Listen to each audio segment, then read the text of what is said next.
అసలు వక్ భూములు లేవు, దేవాదాయ భూములు ఏది లేవు, అంతా కలిసి భారతదేశం భూముల కింద ఉంచుర్రి. ఎందుకే మతాలకు భూములు? దేనికే మతాలకు భూములు? మతాలు ఏమన్నా పెద్ద పెద్ద కాలేజీలు కట్టి పెద్ద పెద్ద హాస్పిటల్ కట్టి ఫ్రీగా వైద్యమో ఫ్రీగా విద్య ఇస్తానులా? వక్ భూములని కొన్ని, దేవాదాయ భూములని కొన్ని, ఇట్లా దేవాదాయాల కింద కొన్ని లక్షల ఎకరాలను, వక్ భూముల కింద ముస్లింల ట్రస్ట్ల కింద కొన్ని వేల ఎకరాలు లక్షల ఎకరాల భూములను వాళ్ళ కింద. అసలు ఈ భూములతోటి ఏం చేస్తాయి ఈ మతాలు? కడితే మా అంటే మసీదులు కట్టుకుంటాయి, లేకపోతే మరో దేవాలయం కడుతుంది. ఇప్పటికున్న దేవాలయాలు, ఇప్పటికున్న మసీదులు, ఇప్పటికున్న చర్చిలు చాలావా ఇక? ఇదంతా మత పెద్దలు మత బోధకులకు అవసరం వచ్చే పనులు తప్పించి సామాన్యులకు ఏం పనులు రావు.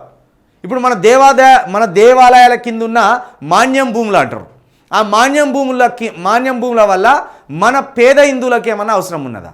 సేమ్ ఈ వక్ బోర్డుల కింద ఉన్న ఆస్తుల కింద పేద ముస్లింలకు ఏమన్నా అవసరం ఉన్నదా? ఆ పేద ముస్లింలకి ఈ వక్ భూముల నుండి ఒక్క గుంట భూమి అని ఇచ్చి ఇల్లు కట్టించినోడు ఉన్నాడా? ఒక్క మత బోధకుడైనా ముస్లింలలో నుండి ఒక్కటి కట్టాడు. ఆ పేద ముస్లింలు చచ్చిపోవాలని కోరుకుంటాడు ఆ మత బోధకుడు.